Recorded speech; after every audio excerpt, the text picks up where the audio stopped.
DJ Sunday mornings.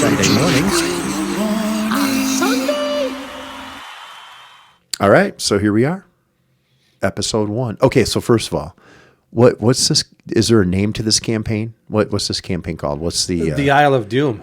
This is the Isle of Doom. Yeah. So when I log in to prepare to play this particular campaign, I have to log in under the game name of the Isle of Doom. The Isle of Doom. That's what the creator of this campaign has decided to call it in the Roll20 app that we use for the virtual tabletop that we use. So, gotcha. So it's the Isle of Doom, but really it's kind of centered around the city of Thulist, right? If you tried to spell it, you'd be wrong because there's a silent S for some reason in the beginning of it. In Sulis? No, but is it Thulis? It's pronounced Thulist, but it's TH. Yeah, but there's an S in front of it, so I don't know. Maybe a little bit of. So it looks like So when I first looked at it, I'm like, so we're gonna play from the island of Shitlist, and we're gonna have to bring that graphic up. We'll be more prepared for episodes 2, 3, 5, and yeah, we'll get some more stuff. beyond. But yes, so the spelling leaves something to be desired. But you know what? I'm just a pawn, so to speak, in this world, right? Okay, so let's talk about this world a little bit. So let me ask you this: what time frame is this taking place in this episode or this campaign?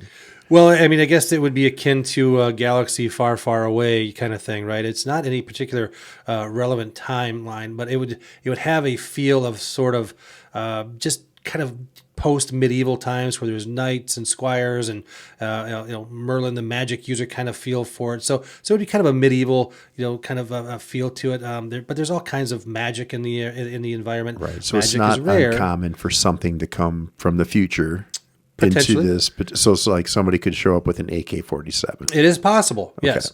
Right. So so the world is made up of different planes, right? So you have the prime material plane, which is similar to where we live, right? We live in this sort of space where everything is physical and can be manipulated by hands and stuff like that. There's a real feel and concrete kind of feel to the world, right? Then there's the ethereal plane where things are, it's a completely different plane of existence, more like heaven and hell kind of space. It's more spiritual or more magical. Now, is this a common thing through the game? Absolutely, yeah, because it's like a common theme through the game. Yeah, absolutely. It doesn't matter what campaign. Correct. Yeah, there's a few, and there's different worlds like the world of Ravenloft, and there's other things like that. But so there's different planes of existence. We tend to play in the prime material plane, although we do encounter different dimensional creatures that come from other places and other planes. The astral plane, the ethereal plane, the lower planes and stuff like that. So there's a whole variety of different places that your campaign can go.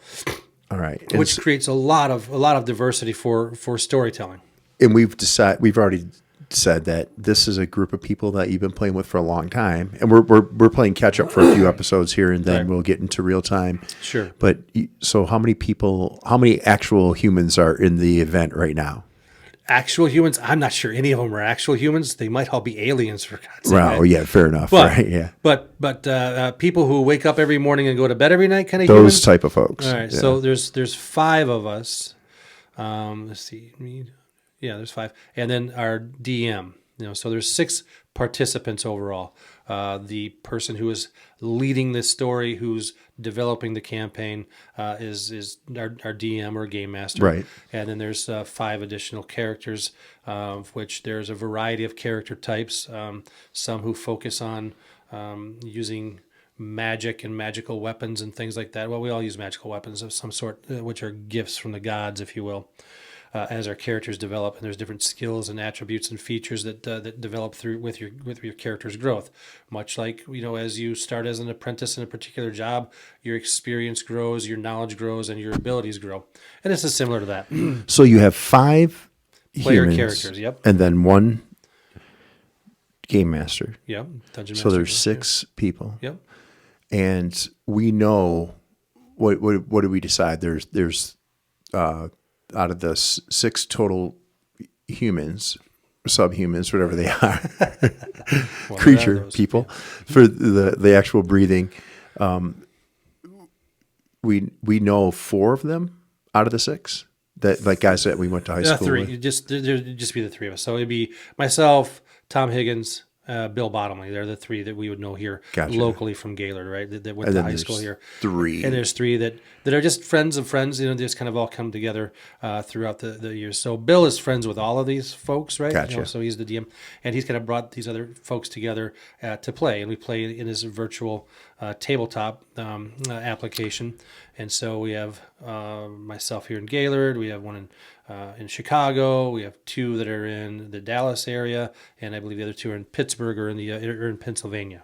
So is everybody relatively the same age as we are? I don't know, honestly. I believe so, but I really couldn't say for sure. Gotcha.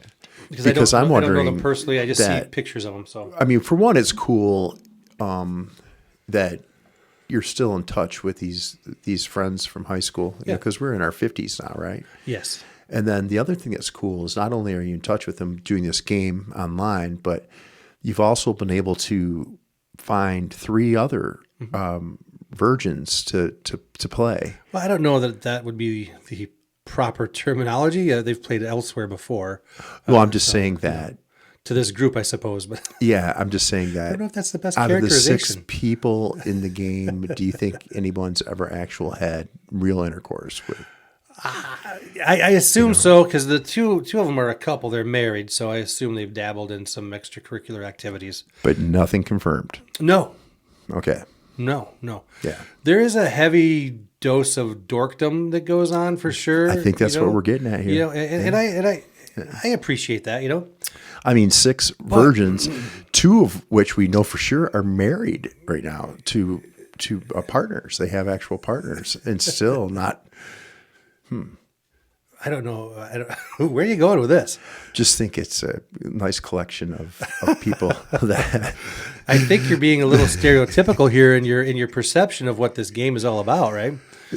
Oh, that's not what it's about. Oh no! Oh, all right. All right, my bad. No, it's all good. All right. Okay. But there is a perception of that, right? But you could take that and expand it in a whole bunch of different ways. You know, and so when you're referring to this sort of stereotypical view of people who participate in role playing games, right? I mean, just personally, as it crosses my mind, I don't see it's not like, we've got Bill and Tom and these other folks and Brad Pitt's in there, and I mean, like people that probably too have, Possibly, sex. but still no confirmation there either. Like real sex. Are you sure? No, I'm not. That's what I'm saying. There's just spontaneous birth of children, because I mean I've got a couple kids, 3 at least. So Yes, I know that, and but still you can't at confirm, least one you can't, out you of can't, the 2, you can't 3. still can't confirm that. Yeah, I see where Yeah, you're going. Yeah. I mean, they look somewhat like me, but not 100%. So Yeah, I guess there is that. like probably no DNA test needed with Will, but Possibly. Joe, there's some questions because the kid's got a different skill set, He and is it's talented. not skill sets that rest in the skill of magic. I don't know. He's kind of a magician when it comes to welding. I know. So I'm saying the kid's a good athlete. He's he's smart. He's handsome. He's got all these other things happening. Things that. Anyway, I didn't. You're starting to make me question Yeah. my potency and virility. Yeah. I guess that's fair. Yeah, we're all a little afraid right now, I think. I don't know why your camera just froze up, but it did. Probably deserved it. It probably did. I don't know what the heck's going on here, but you are like in freeze frame. Hold on a second. We're good here. Oh, there we are. Why is it just doing it there? I don't know. I don't know. It's like a bad connection or something. I don't feel like I'm frozen. Although it has been really cold. There you go. Maybe you were just... Dude, were you doing that on purpose? Because now all of a sudden you're moving. Okay. Anyways, so back to the campaign. Talk about the magic and the skills of magic. Man. Things have just gotten real strange. Well, weirdness is part of it. Yeah. Okay, so now we're back to the campaign. Now we're figuring that this is sometime...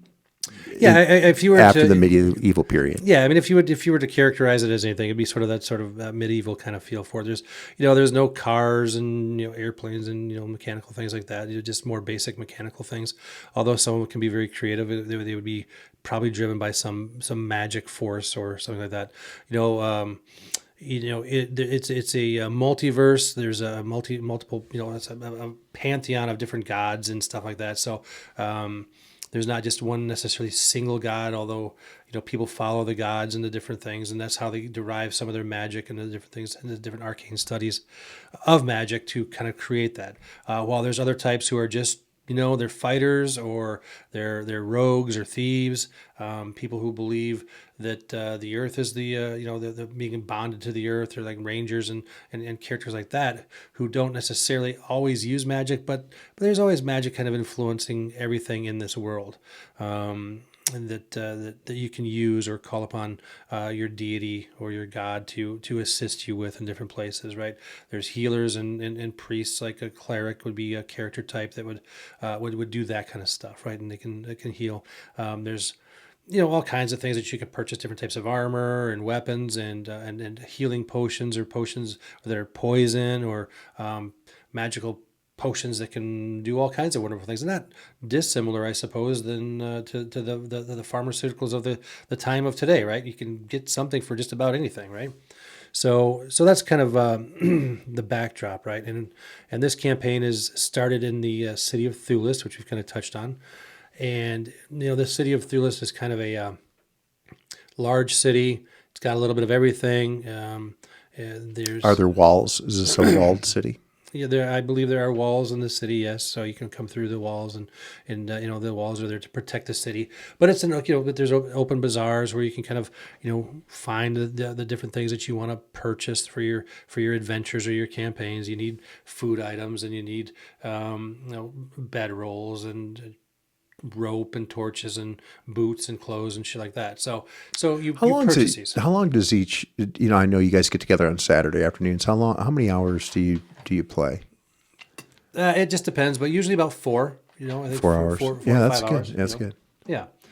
Sometimes a little longer. It just depends on how things are going and how much the DM has prepared for that particular week, right? Right. We've all got lives to live. We're all working and doing different things, so there's some prep time that goes into it. And then you got to Do you think anybody's high during? Oh, I don't know. Yeah. I know there's certainly some drinking that goes on in each person's house. So I suspect there's some libation, and probably there's some people who are further intoxicated in different ways. Stands to reason. But I couldn't confirm I that. mean, it just opens up the imagination. To some degree, yes. Yeah. Or some would say to another realm. Like another one of the multiverses. Yeah. You could slip into one D&D multiverse. And be there forever. I choose to live in this existence. Okay, so we've kind of got... I reject your existence, and I put mine in. We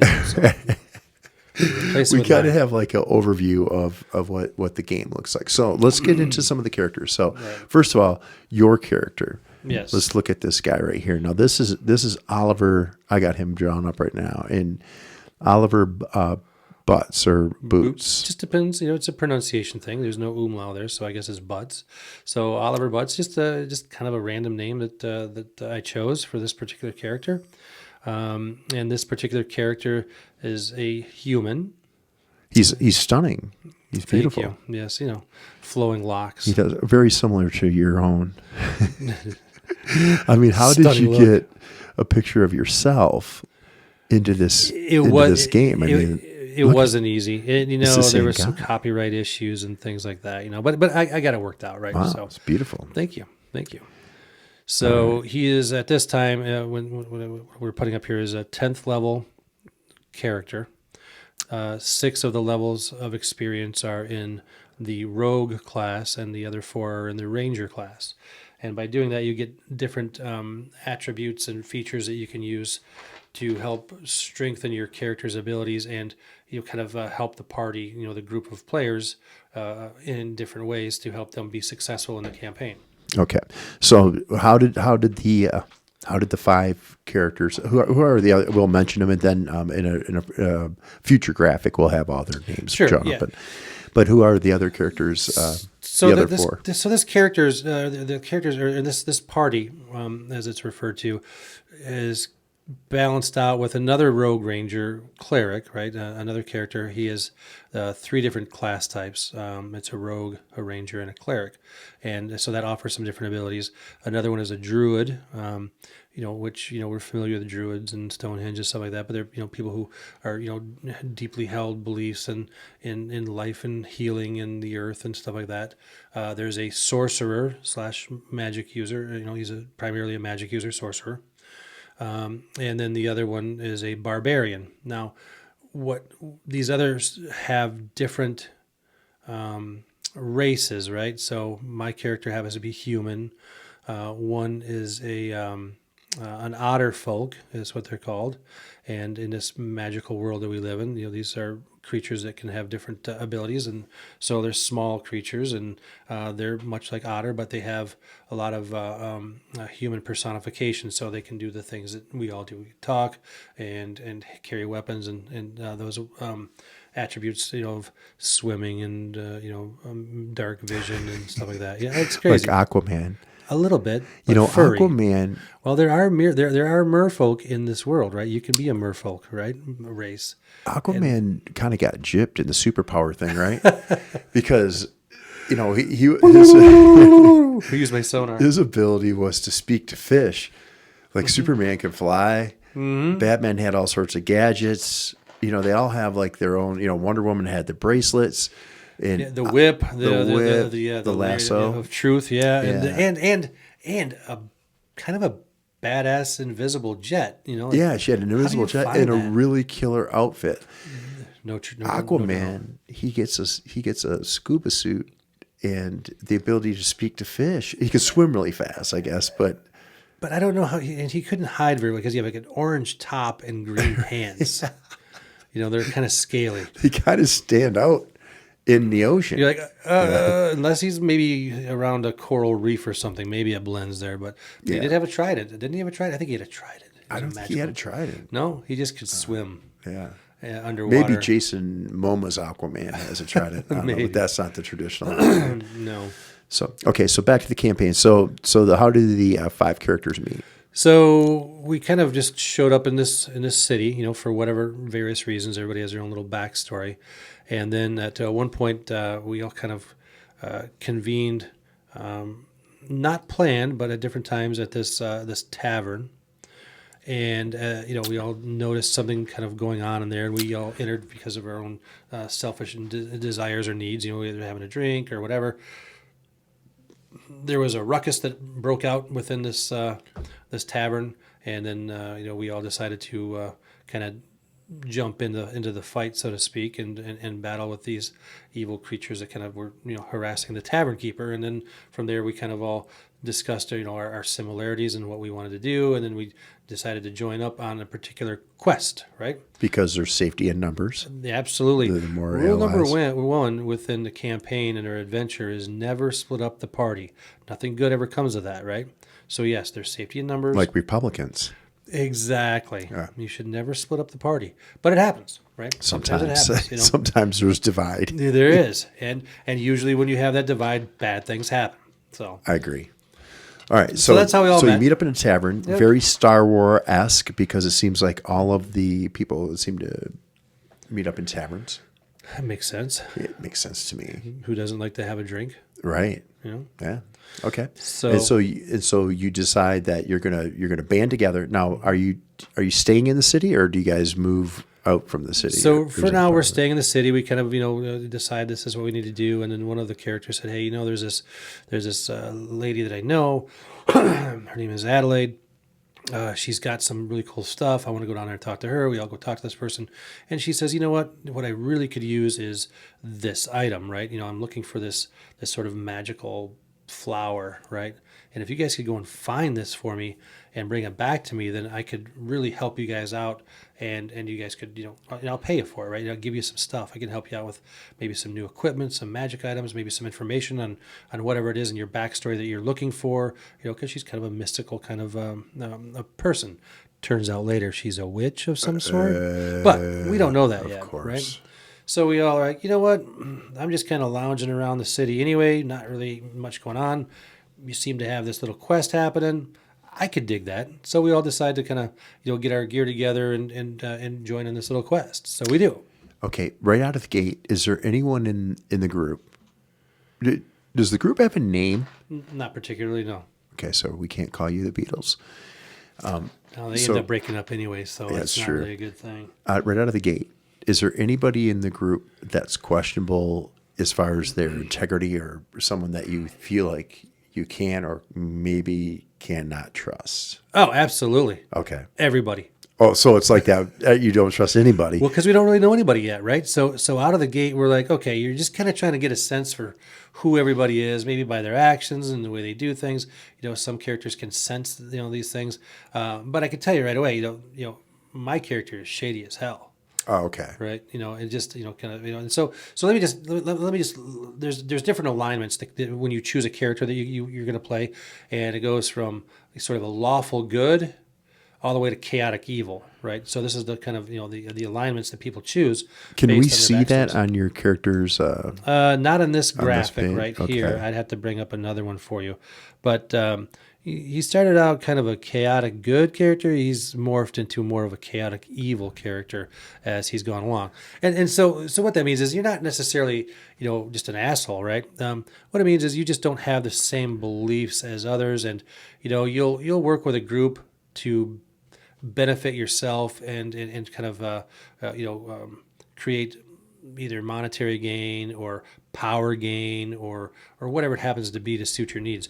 You're less concerned whether somebody lives or dies. You're like, yeah, okay, they kind of had it coming, right? Or whatever. Or if you think that person will benefit, then you'll probably help them out.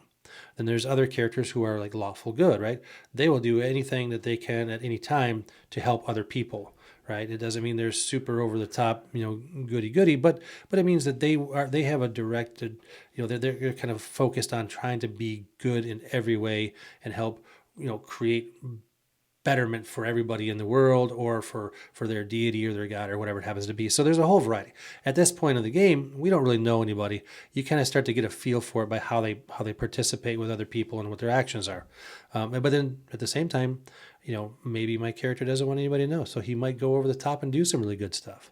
So there's some deceitful stuff that goes on right. there. That's So- what I was wondering. Yeah. yeah. Like- So at this point right now, we're just kind of all like, yeah, okay, we're all new, because we're low level characters, first level, so we're still kind of new to this whole experience of adventuring and trying to get a feel for where everybody else is at. So yes, at this point, there's a little bit of distrust in everybody, right? Right. Because I don't know you. Now there's a couple of characters who are friends. They came together, so they're aware of one another and they kind of support one another. The barbarian and the sorcerer, but the druid and the ranger and the rogue, are just kind of thrown in here a little bit. We have some experience with one another from being in the city, but that's about it. So my character would trust the otter folk character more than, say, the druid. The sorcerer and the barbarian would trust each other. The druid and maybe the ranger, because they have a similar affinity for the earth practices and caring for the earth and the things like that. So they might have an affinity for one another in that regard. But at this point, everybody's pretty sure that the Adelaide is kind of sending us out on a quest, and there's an opportunity to make some money here, or create some fame and fortune, and and build our skill set, and just get out of the humdrum city life, and go do something kind of fun and cool. And so that's where we're at. That's what we do. Gotcha. Do you feel like that maybe the husband and wife team don't trust each other in the game? Do you think there's some dissension there? No, not at all. No, they trust each other in the game. Yes. Okay, then my other question is do you feel like they met playing Dungeons and Dragons, or do you think this was something that they acquired together? I honestly couldn't say. I suspect that they probably had some similarities in likes, much like that happens with everybody who ends up getting into a relationship with one another. There's some similar things that they enjoy doing together. Sometimes opposites attract. Sometimes they do, but I really don't know. But they're both fun, and they're great players, and I think it's cool that they can do this together as a couple. Yeah, It's actually pretty neat, I think to be it's honest I with you. think it's weird. But you would.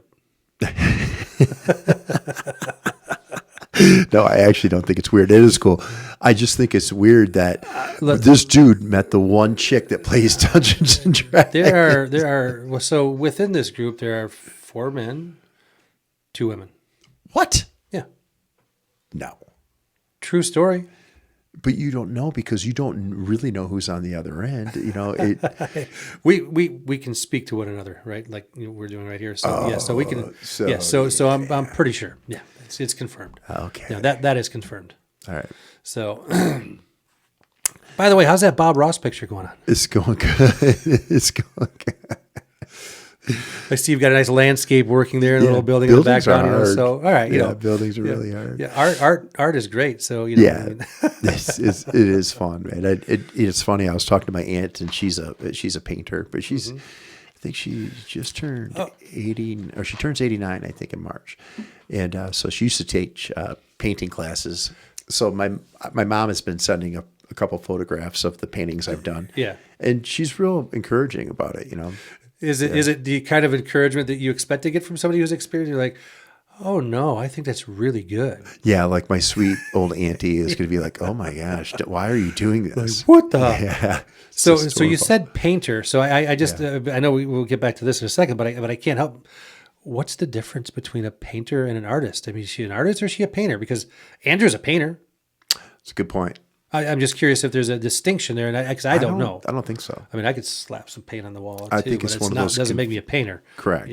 I think it's one of those confusing words now in the English language because Subway changed it with being a sandwich artist.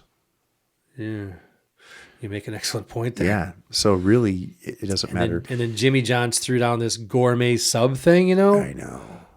Nobody out Jimmy's the Johns. But they're gourmet. How? I don't. Gourmet sub. That's what they Is say. it still a sub? I don't know. Well, not when you end up having what they call an unwich. Oh, yeah. How about that for a mind blower? That doesn't sound good. It sounds made up, but it's not. I've had one because I was curious. Is it a sandwich that's made out of onions? No, it's just like UN. Like it's not a sandwich. It's an unwich.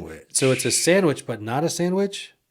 So what it is you have all of the ingredients that one would have on a sub sandwich, in this case, a gourmet sandwich at Jimmy John's. And you're welcome to stop down anytime and see the guys down there at Jimmy John's and pick up a sub.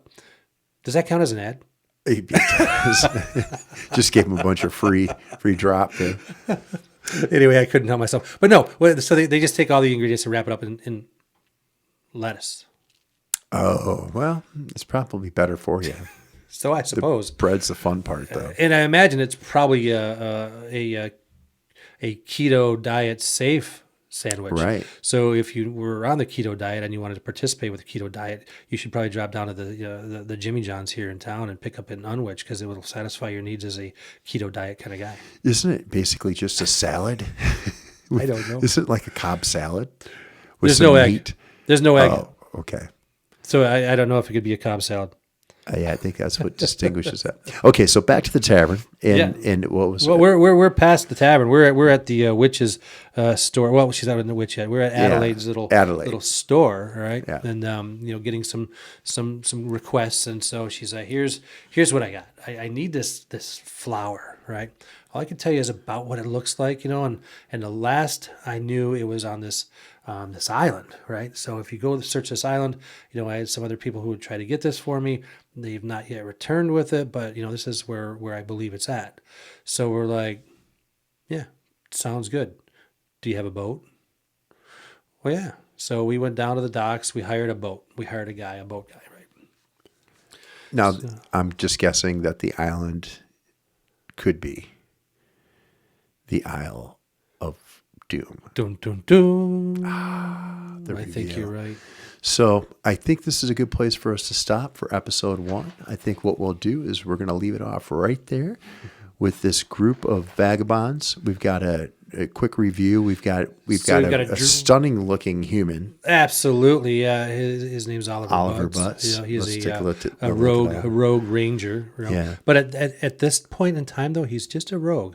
Just merely a first level rogue, right? His experience has not yet gained him these extra levels.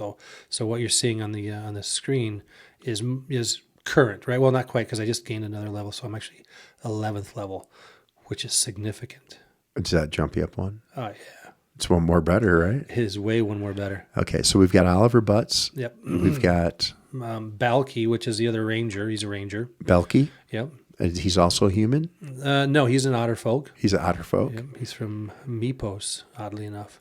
It's kind of a rip off of a TV show. So that's Tom. That's what he does. Oh yeah.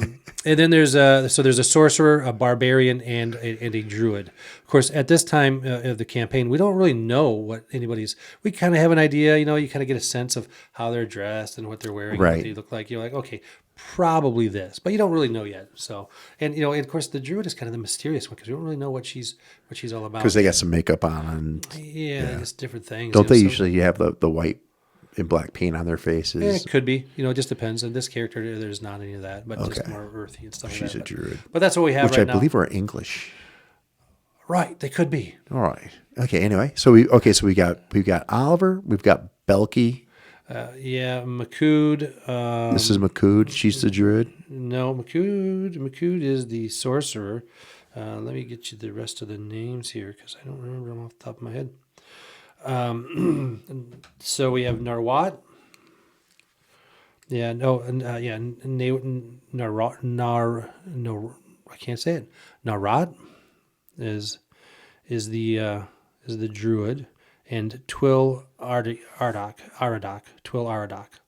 is the other character. Twill Ardoc. Yep. So there's Oliver, Narwat, and I'm probably not saying that correctly. Makud, Cauldron, and then there is Balky from Mepos, and Twill Ardoc. Okay. And now they've all boarded a boat. We're preparing to negotiate a boat ride. Yes. And okay, we're preparing. Let's go ahead and negotiate that boat ride. Let's get on the boat. Okay. And then we're gonna drop. And as soon as we said sail, that's where we're gonna cut. All right. So we go down to the because it's a coastal community, right? So we go down to the docks, and we're trying to find passage to the Isle of Doom, so to speak. That's what we call it anyway. And it's not as easy as you would think because we have to, kind of talk to different people. We don't need a huge ship. We just need a boat, right? So we are finally able to secure passage with a crew, a guy and a crew, and then we're going to work our way across, to the island. But he's like, it's a dangerous place. Are you sure you want to go? A lot of people have gone there. We won't actually, maybe we'll try to land on the island, but we'll get you close enough where you can just, So the swim ship captain knows that he's taking you to a shady place. Yeah, he's like, where are we going? We tell him, this island. He's like, it's going to cost you. And this is 'cause we're when not you just going guys there. realize, we might be in for a little more than. Well, yeah, this isn't. We haven't reached that point where we're thinking like, oh, this shit just got real. But we're at the point where we're like, oh, shit could get real. Okay. And that's kind of where we're at. So we're like, okay. So we thought, just hop on the boat, run over there, pick a couple flowers, bring them back, cash it in, good to go. Gotcha. Now we're starting to feel maybe that's not the case. Right, because the ship captain He's gave like- you like, ooh, this is going to cost you extra. Yeah, you know what? You sure you don't want to just go on a little day cruise along the coast? I could show you some pictured rock shit, we could have some fun, cost you $20 a piece, something like that, right? No. You want to go there? Okay. Is it called the Isle of Doom when you Doesn't told actually, them? I don't recall if there was actually a name or not, but that's just kind of what I'm calling it now. Oh, we well, she just that kinda- changes everything. Well, You she just can't- kind of no. So that's your nickname for it? Well, I don't have a nickname other than the Isle of Doom. She just kind of gave us like, here's the coordinates, right? Here's this place, Oh, gotcha. right? See, And that's so technical. we're like, okay. So we talked to the ship guy, right? He's like, where'd you say? Oh, okay. Well, that's going to cost you a little extra, right? Because people don't just go there, right? So now you're suspicious. Correct. We're Okay. feeling like, well, okay, maybe there's more to this than just going to pick a few flowers, right? Maybe, Dum, dum, maybe, yeah, exactly. All right. So we negotiate the deal. We get on the boat. The captain's like, all right, let's do this. All right. Let's pick it up there in episode number 2. Yeah, sounds good. Yeah, this is good. This is the very first episode of BJ Sunday Mornings. We're appreciating that you're all tuning in, and we're getting caught up in this campaign that doesn't really have a name yet. We just call it the Isle of Doom. Apparently, that is not the technical name for the thing. That's what the campaign name is the Isle of Doom. Right? Oh, the campaign is the Isle of Doom. Yeah, the name of the campaign. But we just don't know that we're going to the Isle of Doom. Well, yeah, we just know we're going to an island. We don't know that the island has a name. I don't know if it's ever called the Isle of Doom or not, but that's what we're going to call it right now. Well, the campaign's called the Isle of Doom. One could then assume that the island that we're going to right now is the Isle of Doom. Or is it that Doom just happens a lot, but it could be actually Mackinac Island? It could be. Well, there's some similarities to the area that we live in, right? So you just never know. All right. Yeah, All right. We draw inspiration from wherever we can. We'll pick it up on the Isle of Doom in episode number 2. Sounds good. BJ Sunday Mornings.